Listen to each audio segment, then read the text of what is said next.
अस्सलाम वालेकुम नाज़रीन, मैं हूं शाहिद मेहता और आप मेरा डिजिटल चैनल देख रहे हैं। इमरान खान साहब ने लॉन्ग मार्च का ऐलान कर दिया। 28 अक्टूबर को लिबर्टी चौक लाहौर से लॉन्ग मार्च इस्लामाबाद के लिए रवाना होगा और 4 नवंबर को लॉन्ग मार्च इस्लामाबाद में पहुंचेगा। 4 नवंबर बहुत इंपॉर्टेंट है, इसलिए इम्पॉर्टेंट है कि नवंबर के महीने में आर्मी चीफ़ की तैनाती होने जा रही है। ये पॉइंट आपने जेहन में रखना है और फिर हम इस पर दोबारा वापस आएंगे।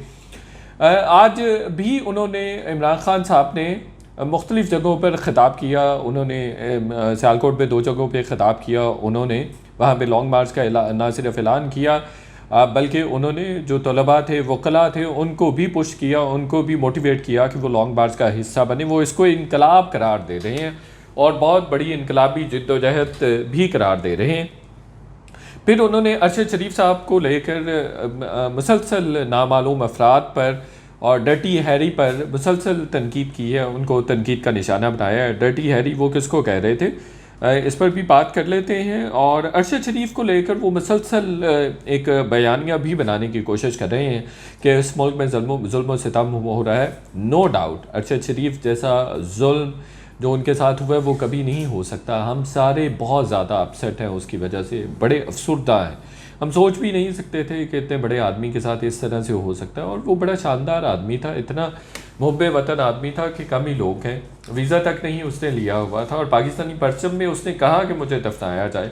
इतना बड़ा आदमी था। एनीवेज, उसको लेकर उन्होंने, इमरान खान साहब ने कल भी अनाउंस कर दिया था कि लॉन्ग मार्च किया जाएगा। जो लॉन्ग मार्च वो शायद किसी और वक्त पे करना चाह रहे थे, लेकिन उन्होंने जल्दी ऐलान कर दिया। ऐसा नहीं है, ये तासुर ज़रूर मीडिया में और अदरवाइज़ किया है, लेकिन ऐसा नहीं है। पहले से इट वाज प्लान्ड कि नवंबर में होगा। नवंबर में इसलिए होगा कि आर्मी चीफ़ की तैनाती है। और आपको पता है, जेहन में रखिएगा कि 2019 वाला जो लॉन्ग मार्च हुआ था, मौलाना फजलुर रहमान ने किया था, वो भी उन्होंने उसी वक्त किया था, अक्टूबर में। आर्मी चीफ़ का जब वो हो रहा था, लाइक तैनाती करनी थी या एक्सटेंशन होनी थी, उस वक्त हुआ था।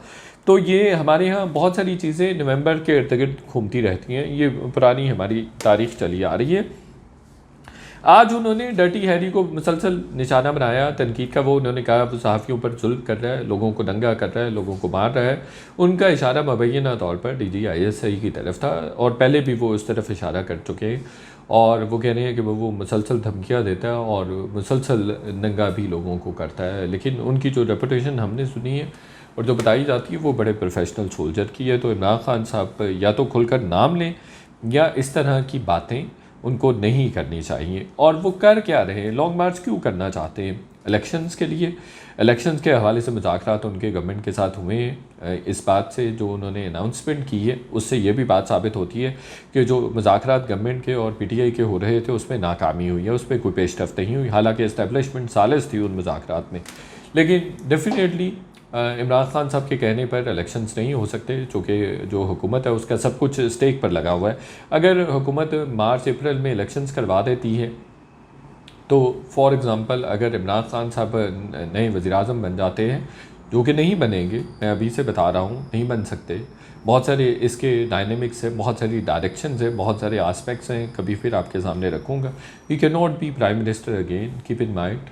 तो वो नहीं हो सकता। तो लेकिन अगर वो मार्च अप्रैल में सपोज़ करते हैं बन जाते हैं, तो वो अपनी मर्ज़ी का आर्मी चीफ़, जो करंट एग्जिस्टिंग आर्मी चीफ़ होगा, उसको रिप्लेस करके नया अपनी मर्ज़ी से आर्मी चीफ़ लगा सकते हैं। ये बात है। दूसरा अहम चीज़ ये है कि PTI किस नुक्ते पर रिलाई करके, किस अहम पॉइंट पर, क्या ऐसी चीज़ है इमरान खान साहब के जहन में जो वो बार बार कहते हैं कि मैं ये कर दूंगा और मैं इस दफ़ा कामयाब होऊंगा, इस दफ़ा मैं कुछ डिफरेंट करने जा रहा हूँ, इस दफ़ा मुझे नाकामी नहीं होगी, वो भी मैं आपके सामने रख देता हूँ। इमरान खान साहब और उनके करीबी साथी जिनके साथ मेरी बातचीत हुई है, उनके जहन में एक चीज़ है जो वो समझते हैं ट्रम्प का पत्ता हो सकता है, टर्निंग पॉइंट हो सकता है, उनको उनके मतलूबा नताइज और मकासद हासिल करने में मदद दे सकता है, या वो उनको उनकी मंजिल तक पहुँचा सकता है। वो है नंबर, वो है जो प्रोटेस्टर्स हैं, जो लोग आएंगे, वर्कर्स आएंगे, जो मॉब आएगा उसका नंबर है कि वो नंबर कितना बड़ा होता है, कि इस्टेब्लिशमेंट भी मजबूर हो जाए, हुकूमत भी मजबूर हो जाए कि इमरान खान साहब के साथ बैठे और उनके साथ मामला तय करे। मुसलसल एक बात कह रहे हैं इमरान खान साहब, जो बात मैं पिछले कई दिनों से कह रहा हूँ, आपने भी मुसलसल सुनी, आज नवाज शरीफ ने भी वो बात कही।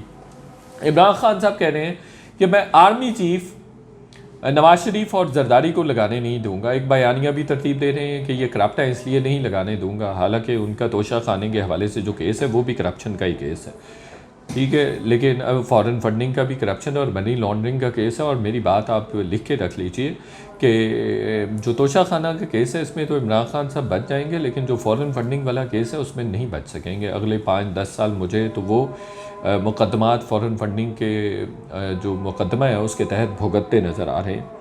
तो नंबर कितना बड़ा होगा, उनकी कामयाबी या नाकामी इस पर डिपेंड करती है। और इवन नंबर बड़ा भी होगा तो फिर भी उनको मतलूबा नताइज हासिल नहीं हो सकेंगे। दो उनके अहदाफ हैं। एक, इलेक्शंस के लिए वो जोर दे रहे हैं, अपेरेंटली ऐसा नहीं है वो इलेक्शंस नहीं चाहते, वो बेसिकली अपनी मर्ज़ी का आर्मी चीफ चाहते हैं। बहुत दिनों से मैं ये बात कर रहा हूँ, मुसलसल कर रहा हूँ, वो चाहते हैं मैं अपनी मर्ज़ी का आर्मी चीफ लगा सकूं, या मेरी मर्ज़ी या मशावरत से आर्मी चीफ लगे।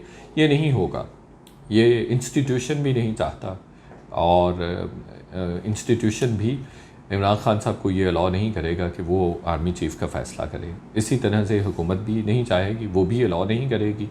और ख़ास तौर पर जो इमरान खान साहब के अज़ाइम थे कि 10 साल 15 साल के लिए तमाम मुखालफिन को जेलों में डाल दें और रिटायर्ड जजेस को नैब कोर्ट्स में लगा दें, कोई 100-150 को नैब कोर्ट्स बना दें, और तमाम जो मुखालफिन हैं उनको जेलों में डाल दिया जाए और वो मुतलकुल अनान किस्म के हुक्मरान बन के सामने आते। तो आज नवाज शरीफ ने भी कहा है कि इनकलाब उनका मतबा नज़र नहीं है, बल्कि इमरान खान साहब का मतबा नज़र आर्मी चीफ़ की तैनाती है। और उन्होंने कहा है कि जो इनकलाब इमरान खान साहब ने दिखाना तो वो तो नज़र आ गया है हमें 4 साल हुक्मरानी में। और ये बात सच है, ये बात मैं काफ़ी दिनों से कर रहा हूँ कि बिल्कुल इमरान खान साहब आर्मी चीफ चाहते हैं, इलेक्शन नहीं चाहते। और इलेक्शंस के हवाले से अगर बात होगी भी तो गवर्नमेंट कभी भी इस बात पे एग्री नहीं होगी कि सितंबर अक्टूबर से पहले इलेक्शंस मिले। मैक्सिमम जून जुलाई में इलेक्शन, बहुत अगर मामला ख़राब होते हैं तो जून जुलाई में इलेक्शंस मिल सकते हैं, और इसके कोई 100 में से 1-2% चांसेस हैं, ये जहन में रखिएगा। तो 3-4 चीज़ें हमने आपके साथ डिस्कस की हैं। नवंबर के महीने में दानिस्ता वो लॉन्ग मार्च कर रहे हैं, आर्मी चीफ की तैनाती को इन्फ्लुएंस करना चाहते हैं, अपनी मर्ज़ी से लगवाना चाहते हैं। मुज़ाकरात नाकाम हो गए हैं हुकूमत के और अपोजिशन के, जो इस्टेब्लिशमेंट करवा रही थी। और तीसरी चीज़, इलेक्शंस उनको नहीं मिलेंगे। और चौथी सबसे अहम चीज़ कि नंबर्स की गेम है, नंबर्स अगर बड़े होंगे तो हुकूमत और इस्टेब्लिशमेंट मजबूर हो जाएगी कि उनके साथ बैठे, अदरवाइज़ वो नाकाम होके एक दफ़ा फिर लौट जाएंगे। बहरहाल अभी 4-5 दिन मौजूद हैं, देखें कि गवर्नमेंट उनको इंगेज करती है, इस्टेब्लिशमेंट इंगेज करती है, इंगेजमेंट का सिलसिला जारी है। अभी भी उनके साथ बातचीत हो रही है, इस्टेब्लिशमेंट भी कर रही है और बैकडोर पे गवर्नमेंट भी कर रही है, लेकिन मुझे नहीं लगता कि कुछ नताइज बरामद हो सकेंगे। आखिरी रिक्वेस्ट ये है जाते जाते कि खुदारा अपोजिशन है या हुकूमत है या दूसरे हमारे साथी दोस्त हैं, अरशद शरीफ साहब की शहादत पर ना सियासत कीजिए और ना सहाफ़त कीजिए। वो बहुत बड़ा लॉस है, मुल्क का लॉस है, उनकी फैमिली का बहुत बड़ा लॉस हुआ। तो इसलिए खुदारा बाज आ जाइए और अपनी शोशा से और अपनी सियासत से इस बड़े साने और हादसे को दूर रखिए। बहुत शुक्रिया। वीलॉग अगर आपको पसंद आया तो दोस्तों के साथ शेयर भी कीजिए और चैनल को सब्सक्राइब करना मत भूलिए। अल्लाह हाफ़िज़।